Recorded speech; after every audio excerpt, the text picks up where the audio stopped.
जय माता दी। आप और आपके परिवार पर माता रानी की कृपा सदा बनी रहे। इससे पहले की कथा सुनने के लिए आपका बहुत बहुत आभार। आज सुनिए देवी भागवत पुराण में आदि का वृत्तांत। इस प्रवृत्ति सभी देवता भाग गए।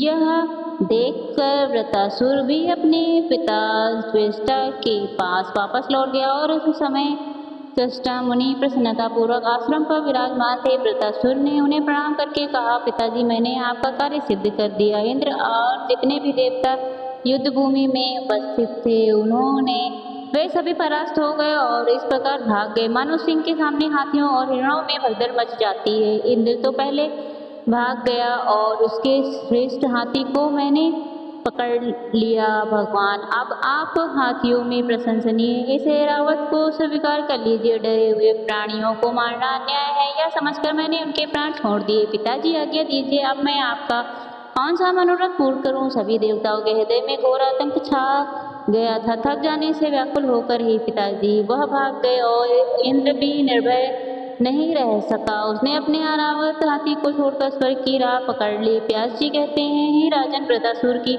ऐसी बात सुनकर त्वष्टा के आनंद की कोई सीमा नहीं रही। उन्होंने कहा, पुत्र, आज मैं अपने आप को पुत्रवान समझता हूँ। मेरा जीवन सफल हो गया। तुमने मुझे पवित्र कर दिया। आज मेरा मानसिक संताप दूर हो गया।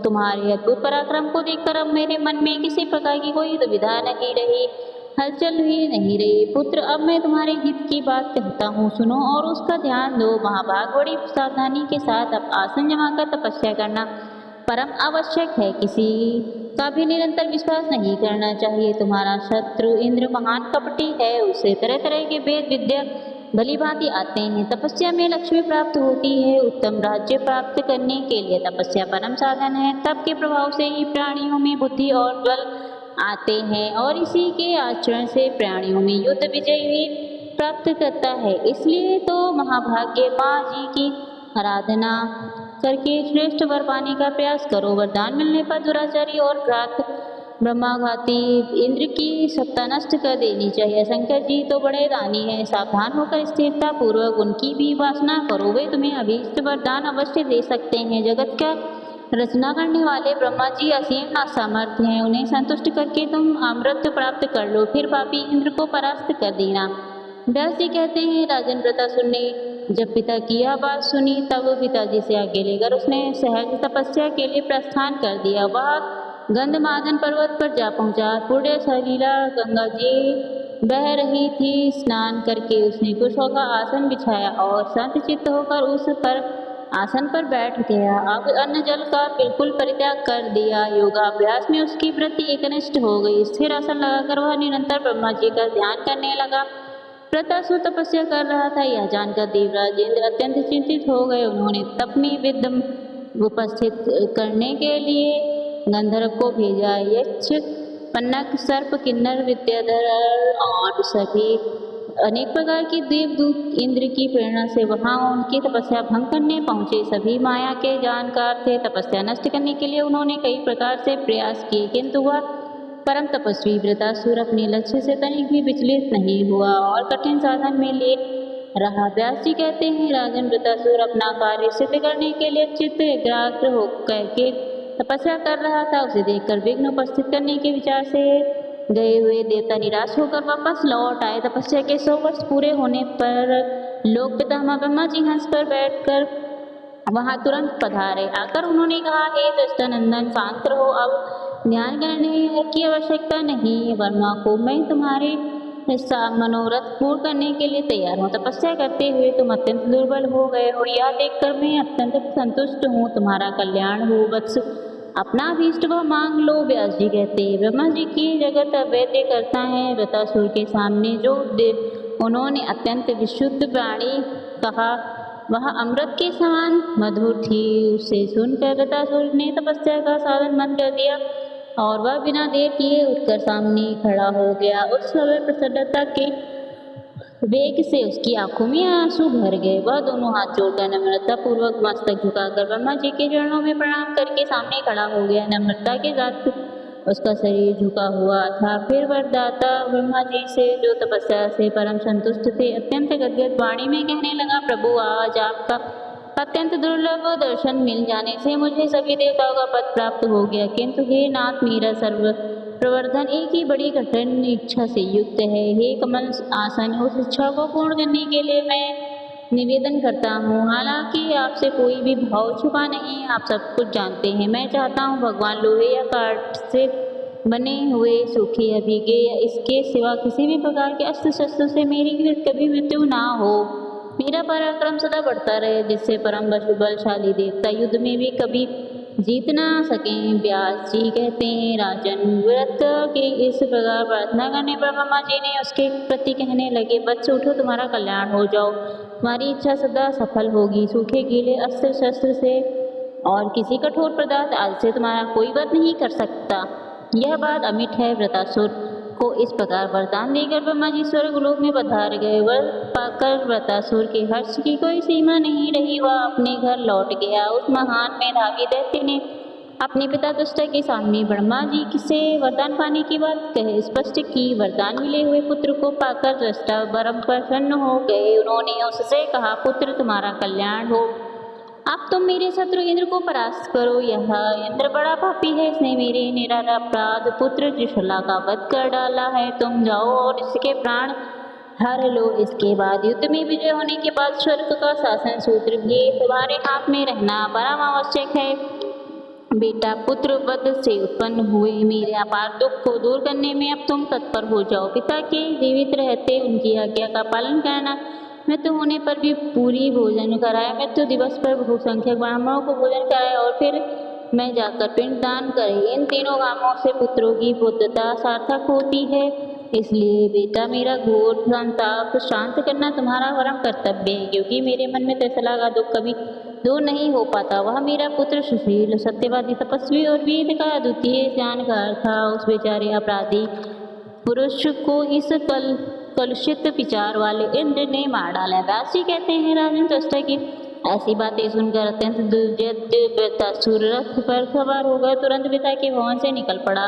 युद्ध में उत्साह बढ़ाने वाले दो पिटवा शंख ध्वनि हुई। इस प्रकार उस अभिमानी दैत्य से नियम पूर्वक यात्रा की। वह सेवकों से कह रहा था कि मैं इस इंद्र को मारकर स्वर्ग का अंत राज्य भोग। इस प्रकार घोषणा करते हुए वह आगे बढ़ने लगा। सैनिक उसके चारों ओर से उसे घेरे हुए थे। उस समय उसकी विशाल सेना गर्जना से अमरावती भयभीत हो उठी। वृतासुर आ रहा है, यह जानकर इंद्र ने बड़ी शीघ्रता के साथ अपनी सेना सजाना और आरंभ कर दिया। शत्रुसूदन इंद्र ने तुरंत संपूर्ण लोकपालों को बुलाया और उन्हें युद्ध करने की आज्ञा दे दी। चक्रबाहु का निर्माण करके इंद्र स्वयं उसके बीच में विराजमान हो गए। शत्रु की सेना को कुचलने की शक्ति रखने वाला वृतासुर तुरंत आ पहुंचा। उसके बाद देवताओं और दानवों में भयंकर युद्ध छिड़ गया और युद्ध में उपस्थित इंद्र वृतासुर दोनों के मन में ही इस युद्ध में विजय होने की इच्छा भरी हुई थी। देवता और दानव दोनों एक दूसरे के रहस्यों को जानते हुए बड़े उत्साह के साथ लड़ रहे थे। अपने अपने उत्तम आयु से एक दूसरे पर प्रहार करने में वे सभी व्यस्त थे। इस प्रकार का भयंकर संग्राम छिड़ जाने पर वृतासुर को क्रोध अत्यधिक उठी। उसने अचानक इंद्र को पकड़ा और उन्हें वस्त्र और कवच आदि सहित अपने मुख में डाल लिया और स्वयं युद्ध के मैदान में ज्यों का त्यों डटा रहा। महाराज, उस समय उसके हर्ष की कोई सीमा नहीं रही। इंद्र के वृतासुर के मुंह में चले जाने पर देवताओं के मन में बड़ा आश्चर्य और दुख हुआ। इंद्र मारे गए। इस प्रकार बारंबार विलाप करते हुए वे सभी चिल्ला उठे। देवराज मुख में छिप गए। यह जानकर सभी देवता अत्यंत व्याकुल हो दीनता पूर्वक प्रणाम करके बृहस्पति जी कहने लगे, बृहस्पति जी, आप तो हमारे परम गुरु हैं, बताइए अब हमें क्या करना चाहिए। हम सभी देवता रक्षा कर रहे हैं, फिर भी वृतासुर ने इंद्र को निगल लिया। उसके ना रहने पर हम लोगों को तो सारा पराक्रम ही समाप्त हो गया। इसलिए अब हम क्या कर सकते हैं। हे विधो, आप इंद्र का उद्धार होने के लिए शीघ्र ही कोई अनुष्ठान करने की कृपा करें। तब बृहस्पति जी कहने लगे, देवताओं, क्या किया जाए। वृतासुर प्रबल शत्रु है, इसने इंद्र को मुख में डाल लिया है।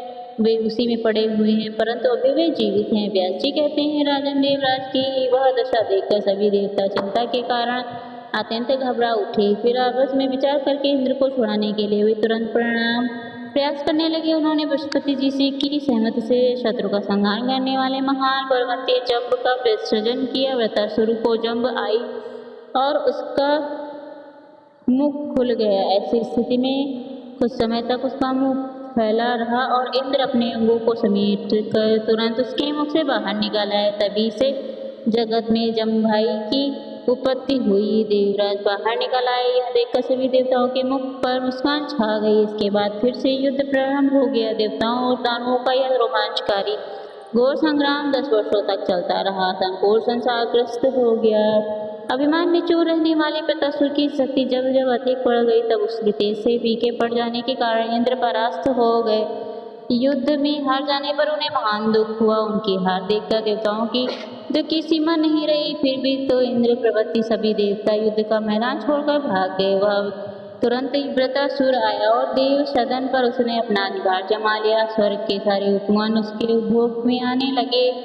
इंद्र के हाथी ऐरावत को भी अपनी सवारी के काम में ले राजन अब सभी विमानों की व्यवस्था श्वेतासुर के हाथ में आ गई। सर्वोत्तम उच्च श्रवा घोड़े का स्वामी अब वह खुद हो गया। कामधेनु गो पारिजात पुष्प अप्सराएं और जो कुछ भी रत्न थे, अब उन पर वृत्रासुर का अधिकार हो गया। अपने स्थल से सारे देवता पर्वतों की कंदरा में जाकर बड़े कष्ट के साथ समय बिताने लगे। उन्हें यज्ञ में भाग मिलना भी बंद हो गया। इसके बाद वे सभी देवता कैलाश पर्वत पर गए। वहां भगवान शंकर विराजमान थे। उन्होंने अपने हाथ जोड़कर प्रणाम और किया और कहने लगे, देवादिदेव महादेव कृपा सिंधु, हम वृत्रासुर से परास्त हो गए हैं। भय से हमारा कलेजा कांप रहा है।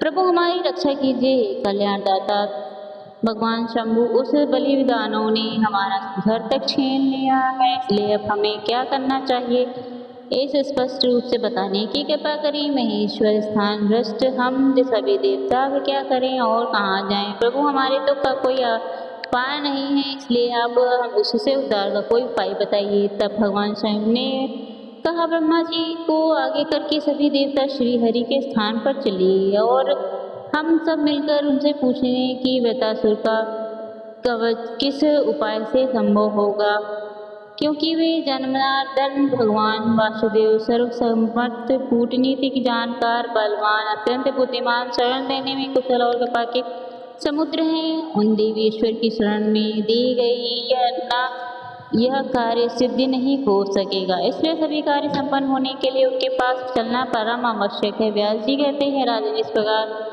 विचार करके ब्रह्मा, शंकर और इंद्र आदि सभी देवता भगवान विष्णु के स्थान को प्रस्थान कर गए। वहां जाकर सबने जगत शासन करने वाले परम भगवान प्रभु भगवान विष्णु के वेद में कहे हुए पुरुष सूक्त मंत्र से स्तुति आरंभ कर दी। जय माता दी। आज के अध्याय में बस इतना ही। इसके आगे की कथा आप सभी अगले अध्याय में जरूर सुनिएगा। धन्यवाद।